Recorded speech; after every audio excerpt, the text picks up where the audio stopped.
Hello and welcome to There's No Business Like, a podcast where friends and industry colleagues explore topics and interview leaders in our industry of professional theatrical touring. Welcome back. I'm Bryan Zelmer from KU Presents in Kutztown, Pennsylvania, and I'm here with my friends, Danielle. Hi, it's Danielle Van Hook from the Alden in McLean, Virginia. Katie. Hi, Katie Miller with the Midland Center for the Arts in Midland, Michigan. Josh. Josh Benson in Marion, Illinois at the Marion Cultural and Civic Center. And Kevin. Kevin Maynard at Quad City Arts, splitting the border between Iowa and Illinois. So after doing this episode with the Jeeyoon Kim, I started thinking a lot about traditions that we have in our industry and how some of them are changing or have changed or need to change. We used to be so strict in our theater about no photography, but lately so many artists are asking the audience to take out their phones and take a picture during the show. And it's driving some of my staff crazy, or some of the patrons that like those traditional ways. And they get so angry, like they have their phones out. They'll come to me during a show and I'll say, the artist wants it. I can't really do much about it. They ask them to do that. So I'm just curious if you guys have any stories like that about changes with traditions that you're facing in the industry or in your family life or in your work. You know, Bryan, first thing that came to mind is with my family traditions. Like, I've got a pretty large family, and now as everybody's getting older and adding more people to that family, we used to, like, around Christmas, everybody would get a present for everybody, and it just became like too unmanageable. But also, like, I got older, and it got to a point where, like, I'm very fortunate in my life, and that most of the reasons that I don't have something, it's because I can't afford it. So I'm not going to ask somebody else to afford it. And so the past few years, like, we have kind of moved away from that, but moved more into, like, just getting together, like doing some sort of experience. And that, for some folks in my family, has been a bit of a, you know, a bit of a kerfuffle. But for most people, like, we've just really have enjoyed that much more. When I came into this job, I still felt very strongly about the fourth wall, and we needed to set up an environment that, like, did not break the fourth wall, and that when children came to the theater, they needed to, like, learn how to be theater patrons. That lasted for like a month until we did, like, a meet and greet, and being able to see the artists and the children interact in that way, and, like, making it so much more alive and being able to experience make-believe and also real life and see the difference between the two, like, I feel like helps them understand better what they just watched and, like, what goes into theater creation and, like, why it's different than other types of media. I think that was, like, the beginning of all of the various large and small things that I've said to myself over the years of, like, well, why are we doing it like this? For me, there's a couple of theater traditions. One, as a lighting designer and somebody that helped to create the shows for a long while, I have always hated the main curtain. And not using a main curtain in a show is my standard. And that's my favorite, like, traditional theater thing that I really hate and wanted to get rid of. Granted, we still have one because we're a rental facility and some of the times you need one, but I still hate it. Additionally, like, getting out of the overall, like, season booking mode and getting into a 365 year-round booking schedule has been a big step forward for us here. It provides so much more opportunity for commercial artists because commercial artists don't book so often on a standard PAC schedule. And so flipping that and getting rid of the tradition of just putting out a season and doing a season announce and a season launch has been really beneficial for us. Some of the theater traditions or expectations that I have been working to rethink and dismantle within my own institution are around the expectations around audience behavior. So thinking about dress code, thinking about how people are showing up in spaces, but particularly around trying to help audiences understand that they are not entitled to police other audience members' behavior, particularly when it comes to those who are coming to the theater for the first time, or individuals that might have, you know, needs, accessibility needs. Patrons, for whatever reason, feel entitled to shush other patrons or tell them to sit down and be quiet or complain directly to them versus taking their concerns to an usher or to a staff member. And no one should ever feel entitled to make somebody else feel poorly in a creative space, such as a theater or a museum or an outdoor amphitheater or something like that, because everyone should feel welcome enough to show up exactly how they are. So we talk about our spaces being a judgment-free and a shush-free zone, particularly when children are involved, but even spaces like our symphonic orchestra concerts and things like that.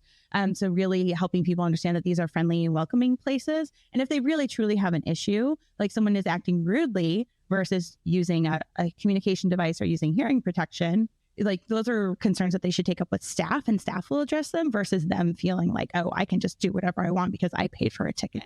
That's inappropriate, and people shouldn't feel entitled to police others. So really working on creating welcoming and friendly spaces for everybody to come and experience the arts. So thanks for sharing that, everybody. I had a great conversation with Dr. Jeeyoon Kim, who is a professional pianist and has so many amazing things to say. And we talked about some of the changes to the traditions that happen in the classical musical world.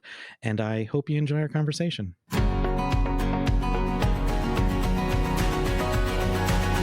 Hi, I'm classical pianist Jeeyoon Kim. My mission is create a bridge between me as a performer and the audiences. So this magical and powerful portion of classical music is more accessible to the 21st century audiences. Hi, Jeeyoon. Thank you for joining us today and taking time to be on the podcast. For the listeners that don't know you, just to quickly run down, you've been recognized with many awards and critical adulations as a pianist, also as an educator. You have an undergraduate degree, 2 master's degrees, and a doctorate degree. And you also published a book. You have your own podcast, and you perform, and on and on and on. So many things. But I just wanted to maybe start with your background. I read that you started playing piano in Korea when you were 4 years old, and just wondered how you went from that early beginning to where you are now, just maybe on a journey of the highlights along the way. To make a long story short, I was lucky enough to somehow knew when I was 4 years old, I loved music. And my parents didn't push me anyway.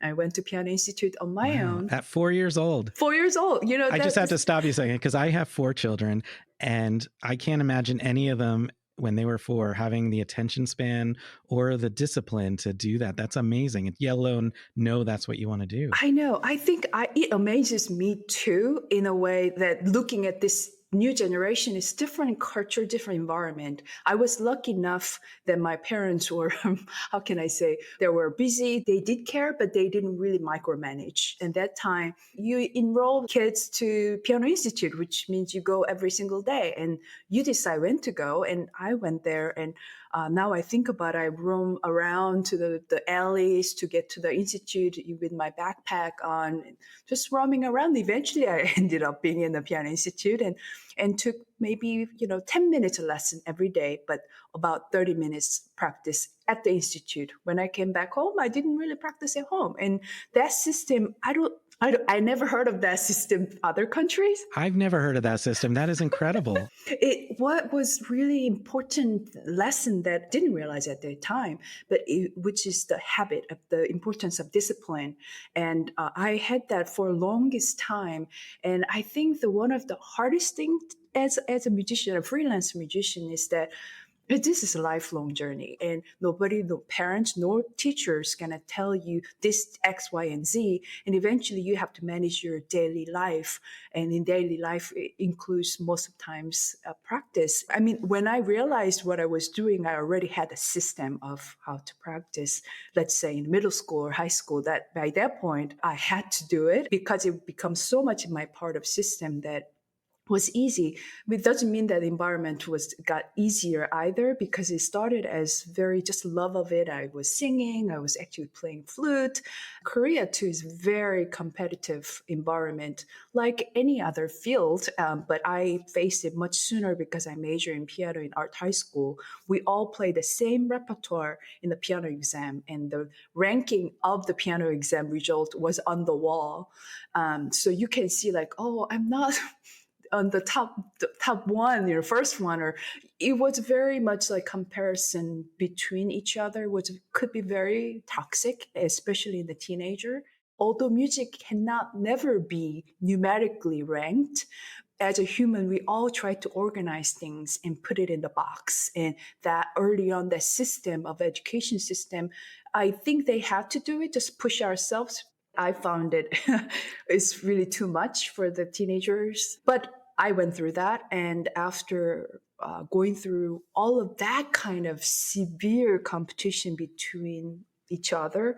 I actually went through a very difficult personal life with my parents divorcing and whatnot. So my piano was my oasis to escape from all of it. And I somehow, sometimes looking back your life and that crisis at that time was blessing because I didn't care about competition without you. I just had to survive, and music provided me that. And after undergrad in Korea, I knew I'm going to go on to the further study because in Korea, even though it's very well educated country for the classical music is concerned, I knew that I had to go to the root because classical music is Western music. And so I decided either Germany or America. And I lived both countries for a month to decide which country. And eventually I learned that America allowed me to be who I am much more freely than Germany. And in fact, most of the great European teachers actually came to America to teach in the institute. So I decided to come to America. And even then, I didn't know what I'm going to do with piano. All I knew was I have this hunger. I need to become better pianist. I want to know more. And it was just a natural transition to Indiana University because the teacher was just so amazing. And I wanted to study. And I just study. And after doctorate. Before you decided that you needed a doctorate, was it because you knew you wanted to teach, or was it because I met you as a performer, a performing artist, and you don't need a doctorate to perform? I'm just curious how that path was like in your brain. Yeah, that's actually a really good question. I think if you ask majority of doctorate students why you're doing doctorate, maybe they might be some of people that saying, yes, I do want to go to the professorship and get a job there. But a lot of it's not enough of education that I got. I feel I need to learn more in order to be a performer. I thought about it. What is it? What does it take? And part of it is actually winning the major competitions. But the age limit, you had to start at early 20s. And when you are like 23 already, you're late in the game. And often those competitions, you have to perfect it, the certain repertoire for years. And you see the same people hit the same major competitions.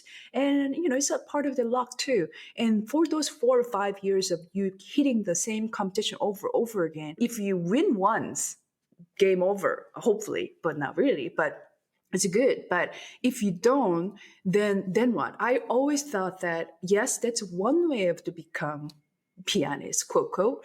But that was such a lottery ticket that I cannot imagine myself betting on that. But I wanted to bet myself to become good musician, good pianist, and let's see what happens. So I bet myself to get deeper into the study, just dive into it. And you're surrounded by amazing musicians. You talk about classical music, you're surrounded by amazing teachers. And that was unrealistic, oasis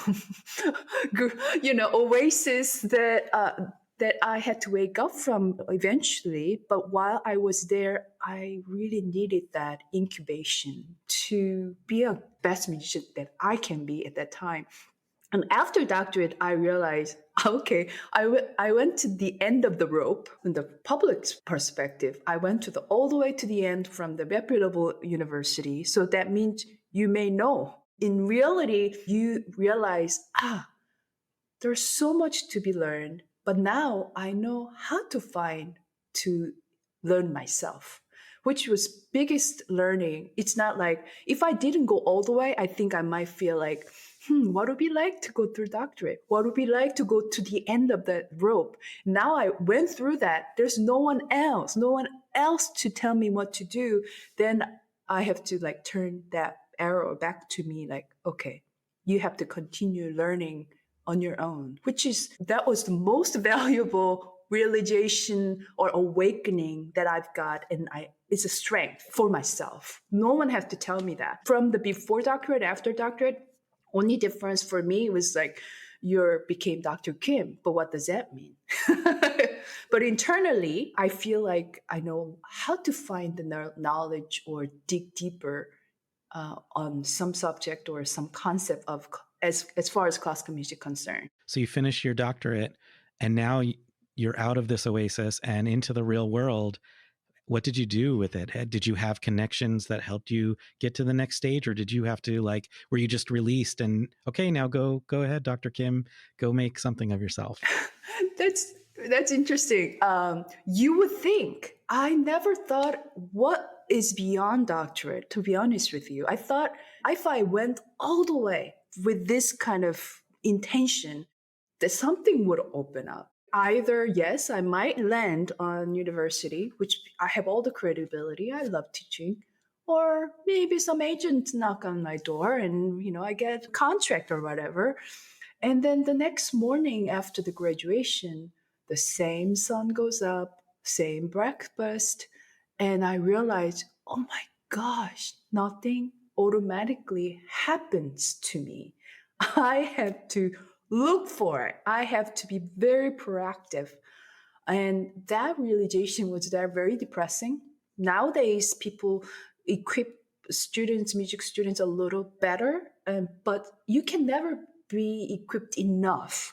What you ended up facing, which is you all alone in the world with that degree. And degree doesn't protect you from anything.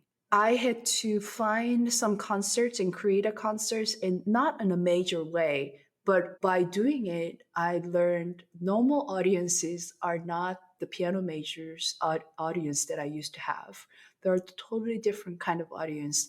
And I have to walk through the valley from the oasis to the real world and have a reality check of, oh my gosh, the public is not the audience that I used to. And from that realization, I also felt that, okay, I have to make myself on my own path, but I still curious, get the curiosity of, I don't know how to teach piano 4 years old. I can teach something piano majors, the advanced Chopin repertoire, but not 4 years old. That really bothered me after going through the end of the rope.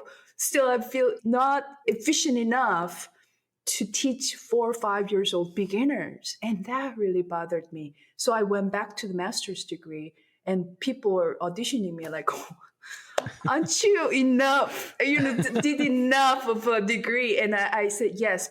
You had to audition even though you had your PhD. I had to audition, but they kind of laughed. They laughed at like, what, like, you could be one of us sitting in here, right?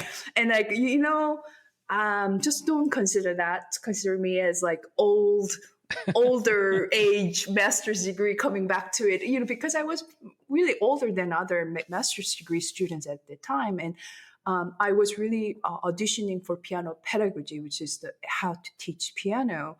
And from that 2 years taught me the glue to everything I did for 4 years old up to the doctorate degree, because I learned how to distill the most complicated concept to simplify, more accessible to be able to deliver as like educator's perspective. If I can teach kids any concept, whatever that could be, then you know that. And that very skill that I learned from pedagogy, practical and very accessible approach to anything, I brought into the stage as a pianist, to my podcast, to my teaching. And in a way, I needed the glue that I didn't know that I needed. Going through that 2 years of master's degree, while I'm figuring out, oh my gosh, this is what I'm going to do as a pianist is ever going to happen, Have you had any major performances before that master's degree? The question of how one can get to perform, right? How this person performs, it's like $1 million question. Nobody tells me so. Nobody tells me how, other than winning a Chopin competition, which is like a 0.0000001% of the millions of musicians out there. So I want to know how you got your first professional gig on your own, your first professional concert. Was that from just knocking on doors, or was it from an introduction at someone saw you at a competition? How did that happen? Unfortunately and fortunately, my teacher was also not in the real world. So she was like, didn't give me any reference or give me a call. Some teachers do, but my teacher wasn't.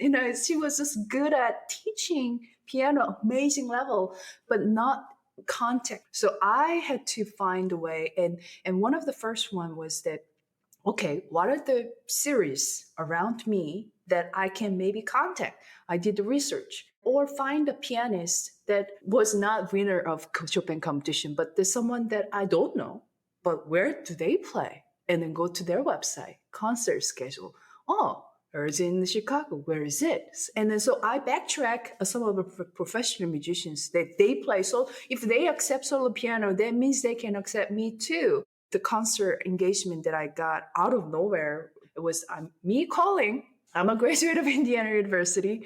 I want to perform there. Can I send you some materials? I thought very self-conscious about doing that on my own, which I do all the time now. But at the time felt like, oh my gosh, I have to practice and I have to promote myself too. Ridiculous. Like I supposed to have someone else do that. And I felt very much lied to and felt like this is not my job, but for this time I will do it because, no one else will do it. And I did that. And then later on, like in 6 months later or something, this person called me back and, are you still interested in yes. And that concert just came out of nowhere. No, it's not out of nowhere because I called 6 months prior, but then that was a real concert with paid, not in the same fee range of I'm getting now, but it was still a lot of money for me at the time. But after that, it's not like, okay, now my career starts. If next concert comes to me. No, nothing happens. After that is dead end silence.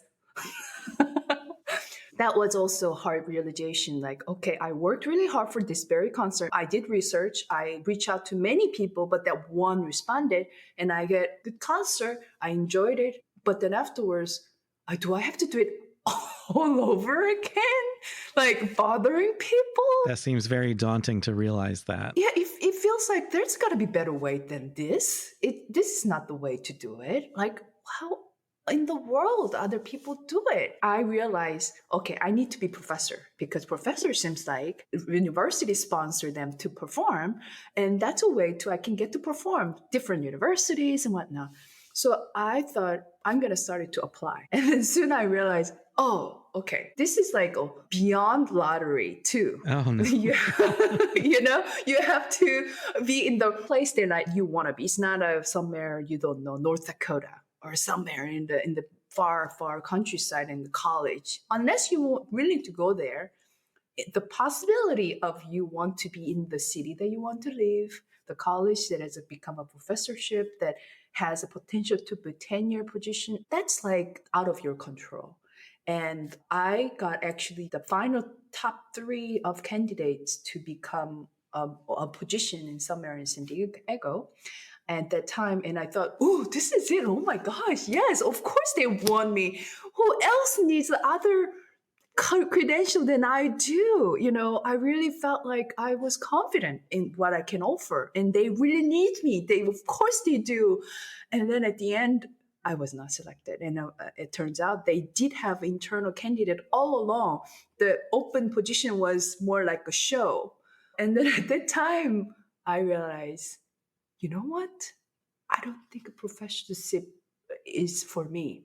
All of a sudden felt very suffocating that I have to do all the admin stuff, teaching the same class over and over in piano 101.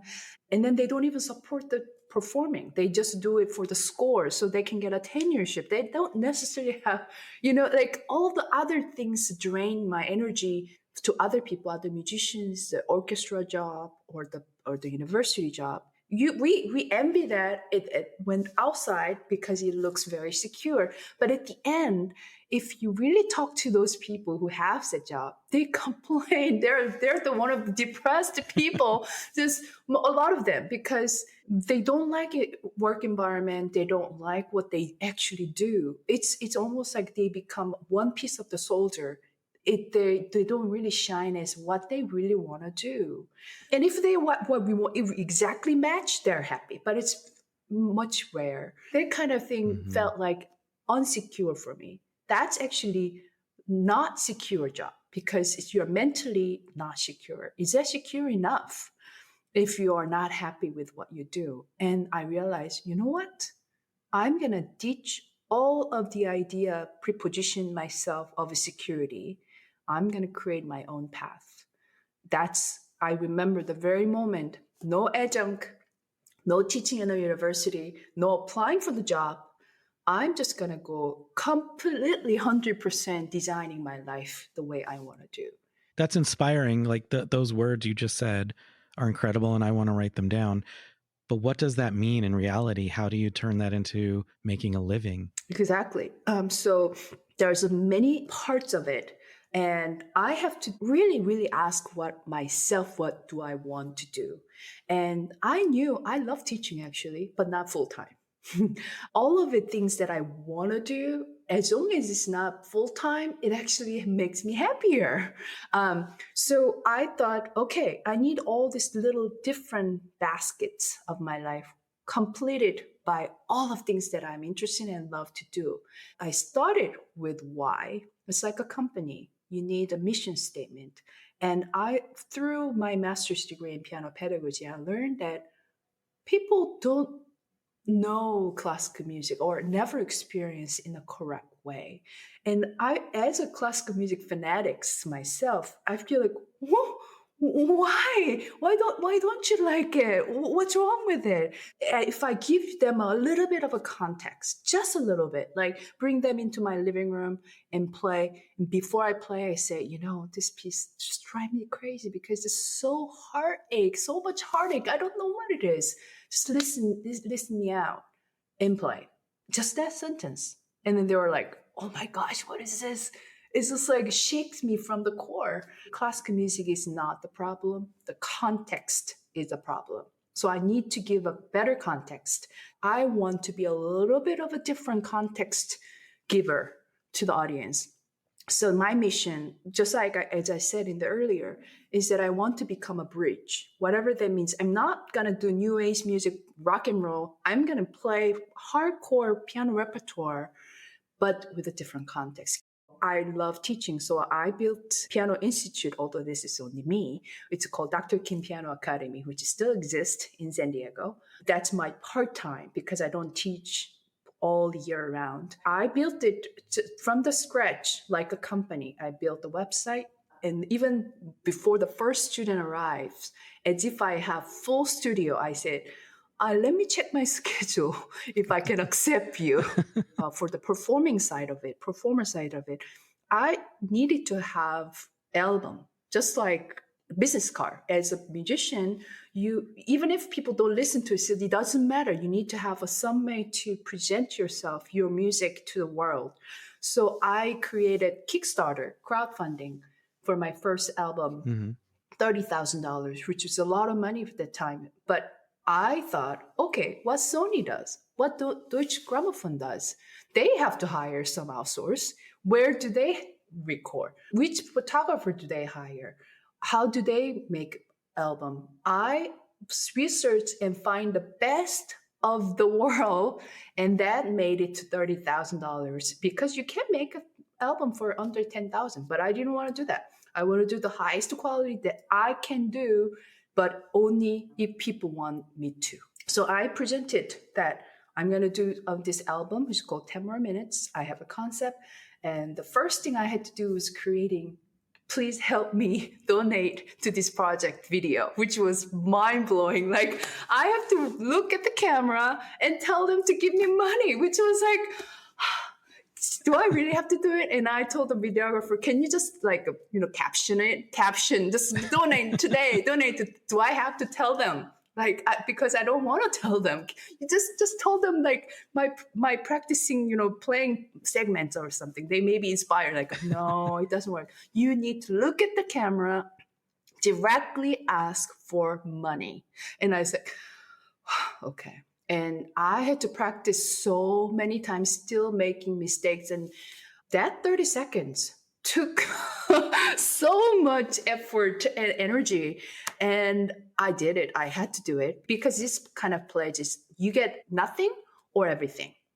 It's not in between. If you don't reach the goal, you don't get it. Right. Spoiler alert, that album exists. So I'm assuming you made your goal. I did. But it felt like the miracle. What I learned is money has message attached to it. That person who donate even dollar to it, it told me that Jeeyoon, go for it. Wow, sounds great. I support you. Mm-hmm. And I never thought money as that way. But now, from that experience, if someone is want to do it, I'm the first one who wants to donate because I know how hard that is, how important the money actually activate the energy in the world. And some people's like, well, I support you, but no action follows. Versus someone just give me a dollar for this project, just have a lot more to love it saying doing it right than just I learned that from that process. And interestingly, the people who donate even dollar to it become obsessive fan lifelong fan of what I do. Interestingly, they pay for it, but they become a fan. And then they buy the CD when it comes out. I know. It's all ironic circle. But what I realized also, one of the important lessons that are through that process was that I'm an artist and I am just the facilitator to create an art. And I'm not begging money to buy a bread today, but I am telling people I happen to have ability to create an album that I want to share with you that might help you, but I need your help. And when I separate my identity of who I am to the art, it was much easier. Like if they say no, I didn't take it personally. Like, oh, no problem. It really no problem. If someone donated, it's not like they like me personally or none of it. It's like, oh wow, great. I really appreciate it. So it became like I am another supporter of the art and I'm merely doing my work. And that feeling of selfless, of egoless, and be able to provide to the world, and that's a service mindset, became one of the most important things that I do. And, people would always say, all the gurus would say, at first you want to make it as whatever you want to do. And then eventually you will have to find purpose. And if you read any books or any gurus will tell you that that's a way of life. And I felt that there's a truth to it for sure. And even if that's the fulfilling your need or your desire, if you frame it such a way that you help someone else, that makes ultimately one happy. And that's, I think, human is designed to support each other. Human that cannot live by themselves. And artists are the one that feels often hard to sell themselves, like asking for donation for my project or, asking for concerts even. And now when I talk to presenters, which I'm doing because I'm self-represented artist, I don't take it personally. Initially, yes, I feel like, oh my gosh. Now it's more like a matchmaker. You and I maybe not the right match, but someone else desperately wanting me. And when that matched, then we're like sparkles. And when they say no, it's not no to me. It's like, okay, maybe not right timing. We're not the right match. That's all. I do actually have my own agency called Namus Classics. The employees are only me. And I've sometimes hired someone to help me with the emails and things, but mostly me. But I do hire graphic designer, PR person sometimes. I present the big concerts in where I live in San Diego, which is the 700 people hall, and I feel the hall, and that takes strategy. I wear hat as a presenter for that very concert I do every 2 years. From that experience, I know how to market myself, how to present myself professionally, and what audience needs. Jeeyoon, I want to go back to something you were talking about earlier with classical music, and I don't know if it's something I read or heard you talk about because I do listen to your podcast, but I know a lot of people think about the audience of a classical music attendee being older and whatnot. And you've done a really great job in engaging with younger audiences.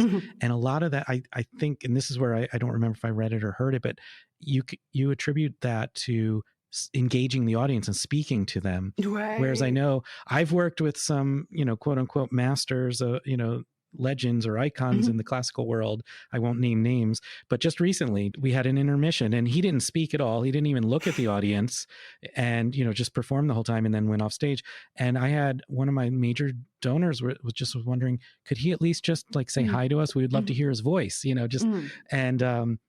and like acknowledge us in some way. And so I went back there. I said, I don't know if he will. I went back and I talked to him and I just mentioned what the person said. I said, I'm not asking you to talk, but if you're comfortable, they would love for you, to just say, to greet them or something. And he loudly just goes, blah, I play music, not talk. Yeah. I come to understand that that's a very traditional classical kind of mindset. Like we're there to play the music, not to speak or to entertain. And so it's so different and refreshing. And I think that's why you're successful at attracting younger audiences or engaging them to get into the music. The truth is, I'm talking every aspect of it. It's the audience that has a traditional mindset who goes to classical music concerts that all of a sudden musicians talk, they may not like it. Or presenters, like I actually honestly had one presenter, can you not talk? Really? Before we signed the contract, and I said, if you don't want me to say it all, maybe we're not the right fit. So I didn't sign the contract. So we're talking very traditional presenters that have their way of dealing things. Yeah. And also the artists, musicians think that talking is, well, music should speak itself. And it should. And I heard, I'm the one who believes in that power more than anyone. But again, we need a context. And I find that the talking aspect of my concert is I practice as much as I practice piano, which means I deliberately plan and kind of correct it, edit it. Oh, it didn't work. That very sentence was not effective. I may share my story of my childhood. Maybe I just say 2 sentences about the feelings about this piece, or the images that comes to my mind, or the poetry that I linked, or the storytelling. Just like you want to hear the story your grandma tells you by the bed, like you'll not get bored. You'll be like so absorbed by it, like, tell me about more of the story.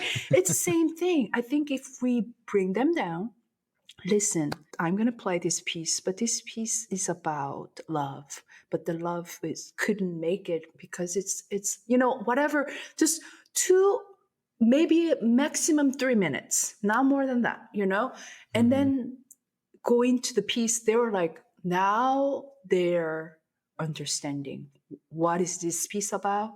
And experience is a day and night. When I experienced it with a real audience, I cannot not do it. Like, come on. It's like you're missing 90% of audience by not talking. And then there's a wrong way of talking too, unfortunately. We don't want to know about this composer born in France. And, we don't need a historic kind of, unless it's related to. Right. That's something that could be in the program. That could be in the printed program. You could read about that. Right. I think one of my favorite concerts is to play by my friends because I know them. Like, oh my gosh, that piece speaks to me much more strongly. But if I give them a context of who I am, ultimately they can bypass me and get to the music much more strongly. That's what I do, And so I don't go out to the backstage after each piece. Why? You have to ask yourself, do I really need to go back to a stage and come back in a second, each piece? And you have to ask that question of all the tradition surrounded. Yeah, that's a very traditional thing. And then no, I don't need it. If I'm going to take a 10 minutes break, yes. But if I'm just going to go backstage and come back right up for the next piece, I don't need that. So I don't do it.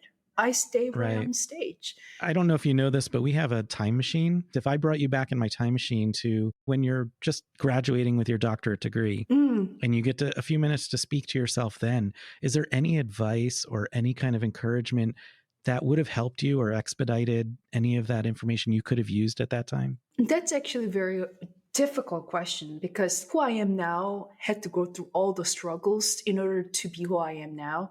And if I actually expedited that process, maybe I don't feel as though that was victory after struggle. So struggle is good. And I will maybe say, Jeeyoon, it will work out. So don't worry about it, but keep doing it. And I did keep doing. So I don't know that would change anything. But maybe when I talk to the presenters and on phone calls or numerous emails, rejections, and I was blaming the society or culture or even myself. Why do I have to do this?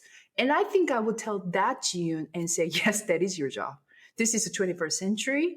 And you make your own path. That's a really, really powerful thing. Way to go, Jeeyoon. 99% of your fellow musicians, where are they? I don't know.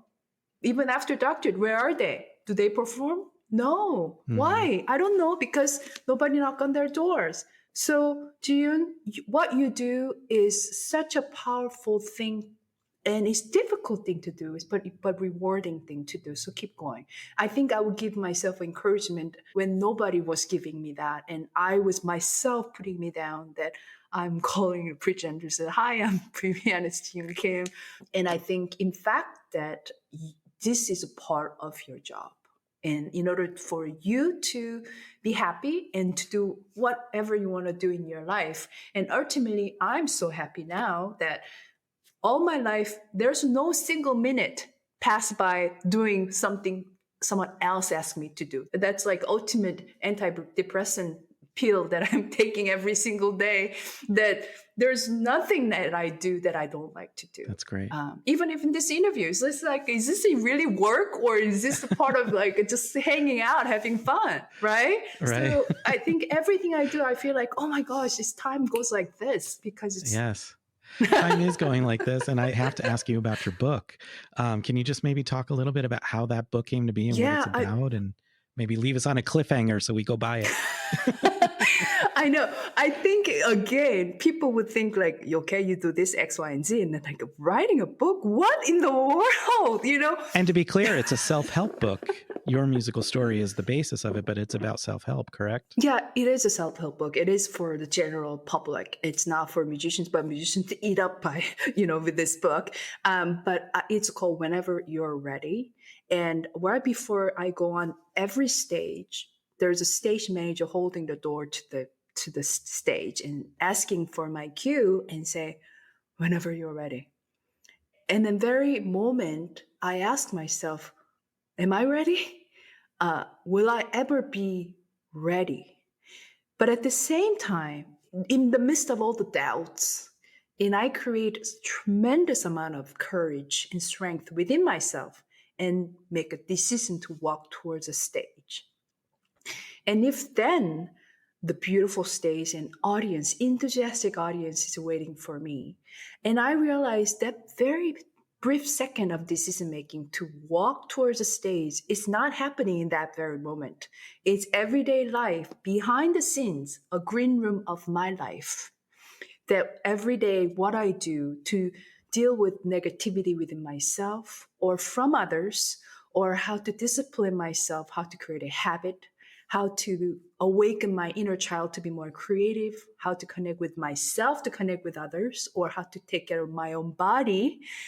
All of it made it into a written concert. It has 5 movements. In between, there's intermission, which I talk about my favorite piece, and there's a QR code that you can listen to my own performance. There's also prelude and encore. I realized I'm not the only one who has a stage. Everyone has a stage called a life. So whenever you are ready to embark something uncomfortable, vulnerable, something unknown, this book might give you a dose of inspiration and courage when you make that decision and nod with smile. Yes. So this is a friendly tone, just like you and I have sitting down at a cafe and talk about life. And, there's a lot of self-help books.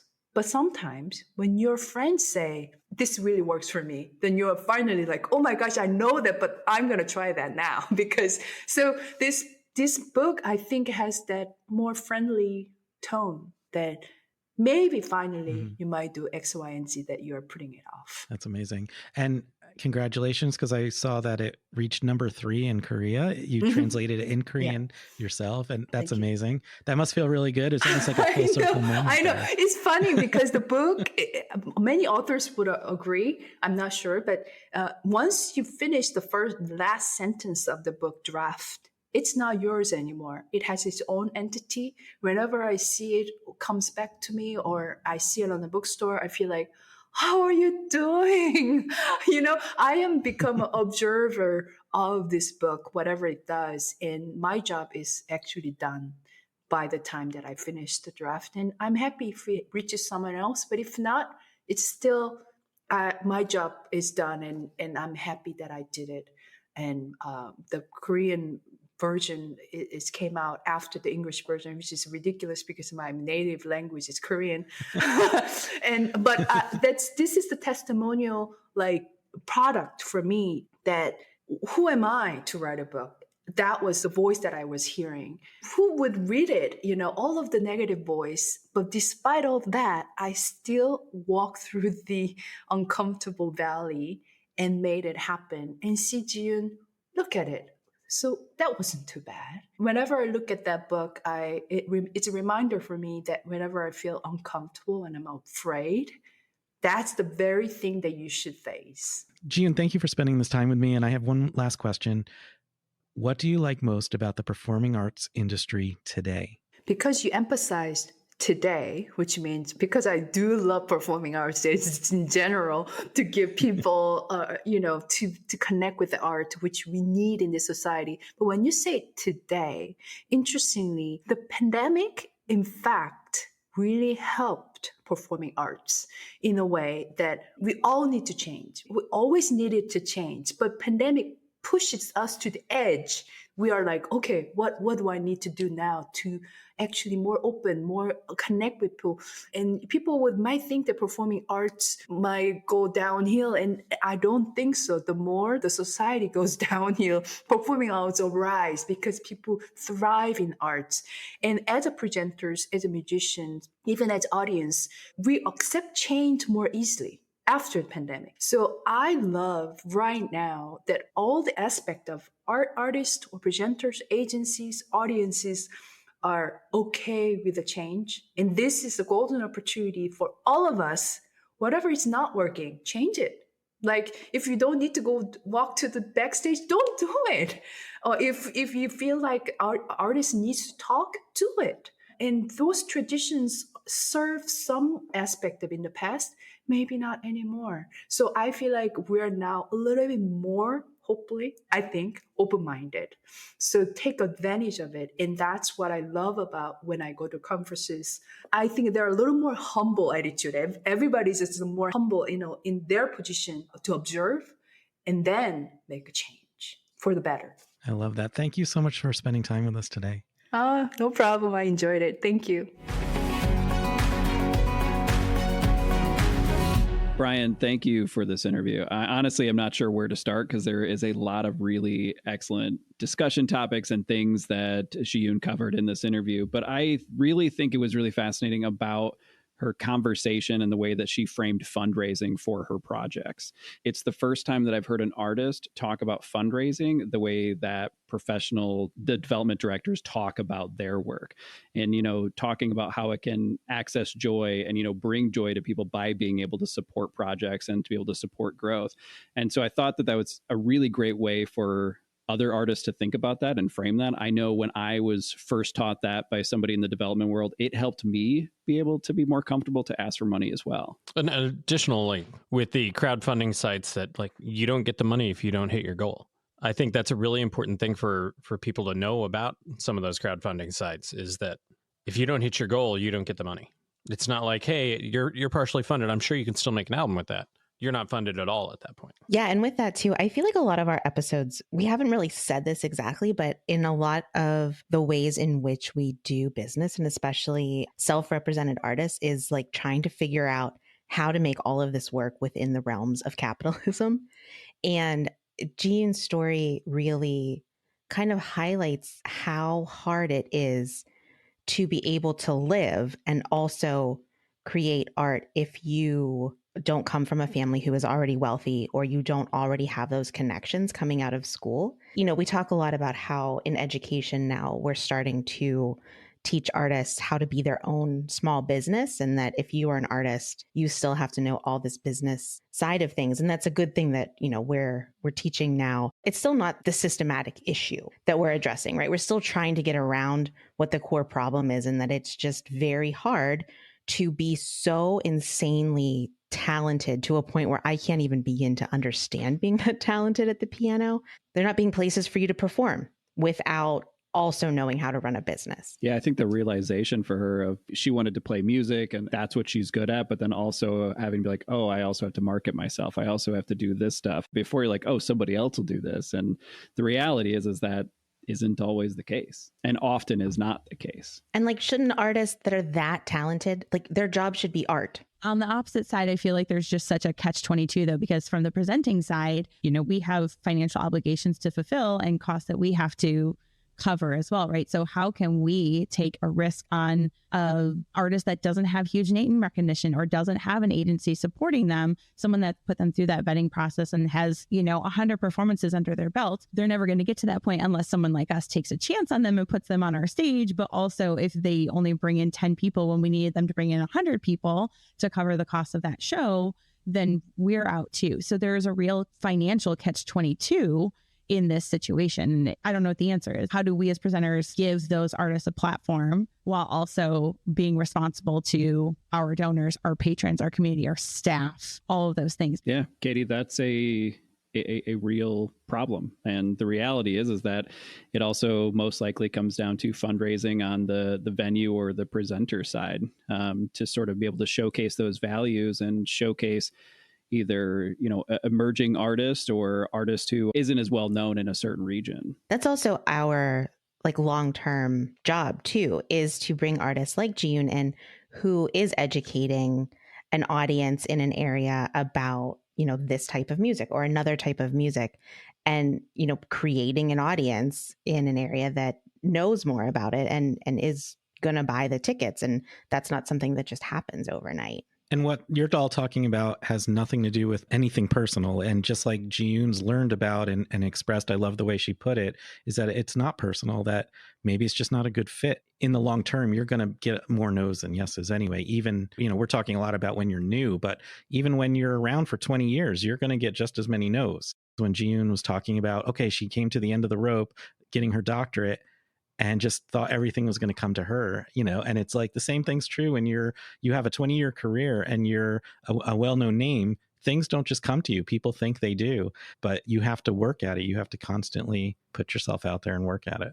Switching gears a little bit, I want to circle back to the conversation around tradition. And specifically, Jeeyoon said, classical music isn't the problem, the context is the problem. And it made me think specifically about growing up in West Michigan. The West Michigan Symphony has a conductor. His name is Scott Speck, and he's also the conductor for many other orchestras, including the Joffrey Ballet. And what made those experiences tolerable as a teenager with not a lot of classical music education, because we don't teach about classical music in school, right? Even if you're in a choir class or a band class, you're not getting that classical music education necessarily. What made those experiences special, and I think helped propel me into an arts career, is that from the podium on the stage, he takes the time that Jeeyoon is talking about and talks about the piece ahead of time. And he will tell you what the inspiration is, what to listen to in the music. And it makes all the difference and gives you that appreciation. So I love what she had to say about that, and thinking about how do we make this more accessible? That's an accessibility thing. That's not just an artistic thing. And this simple thing of not exiting the stage and coming back on, because that's such a pointless tradition in so many ways. Josh, I was thinking about that too. The first time when I was a kid, went to a symphony performance, I did not understand what was going on. I was like, why are we clapping? Why is this person leaving? What is it? I was very confused. I appreciate the way that she talked about both her degrees, in the sense that having the degree doesn't guarantee anything, and sort of talking about what that actually gives you in life. And I thought it really segued nicely into when she was talking about the conversation on designing her life, and the way that she wanted to to live her life. It's a concept that I have often thought about, and it's something I always tell myself, like, I need to sit down and figure out what I really want out of my life. I've yet to do it, but it's mostly because I'm really fickle and can never decide what I actually want to do. But I do love the idea of it, and I think it's a great thing for people to do, to sort of figure out what to aim for, or to be able to navigate their life a little bit differently. So one of the things we didn't get into was how I got to really know Jeeyoon. I met her at the Midwest Arts Expo in person, and that's where she introduced me to her podcast. And I really recommend it. It's Journey Through Classical Piano by Jeeyoon Kim. They're nice bite-sized 15 to 20 minute episodes where she'll just tackle one classical piece with you. And I mean this as a compliment.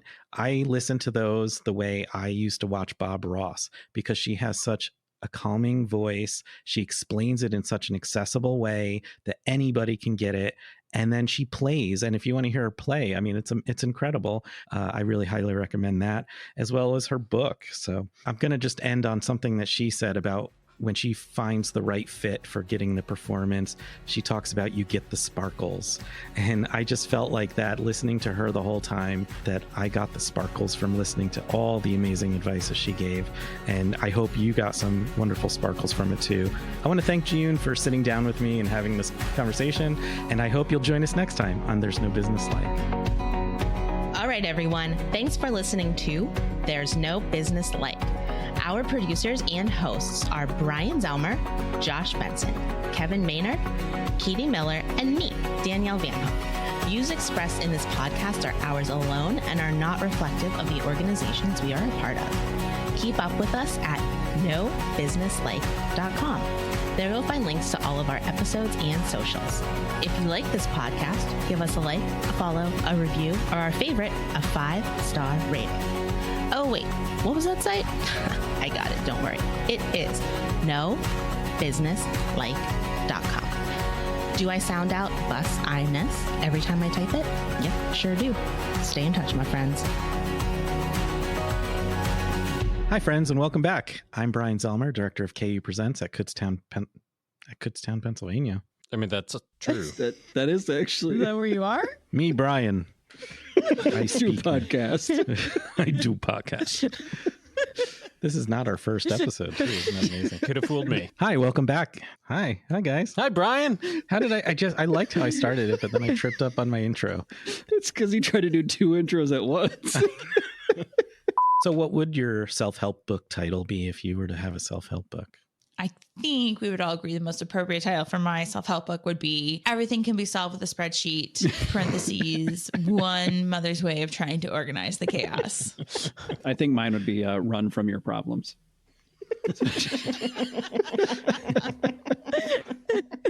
Run, don't walk. I mean, for me, I think it's going to be Screw It, Why Not? Mine would be I can't believe you wasted money on this book. I feel like mine would be like, if you don't have something nice to say, make a joke about it. I feel like that's how I get. I love that. It's not bad advice. That's a baller title. Yeah. Thank you to pass Danielle, because normally when I'm do anything right, it's because I prepared for it, and there are literally times I'll be like, well, thank God for past Danielle right now, because I have to set up for myself to go, because current Danielle's not ready for this. Most of the time I curse past Kevin. Yeah, I mean, sometimes she is also not so great. Make sure you see us next time. Don't say it like that, because then you will say it like that. Yeah, that's definitely gonna be your first take. When you see us with your eyes on this podcast. You have taken mushrooms. I like mushrooms, especially in spaghetti sauce. That's what she's talking about. And on pizza. I love Okay, Mario. pizza. In fact, I might get that for dinner. Thank you, Danielle. You're welcome.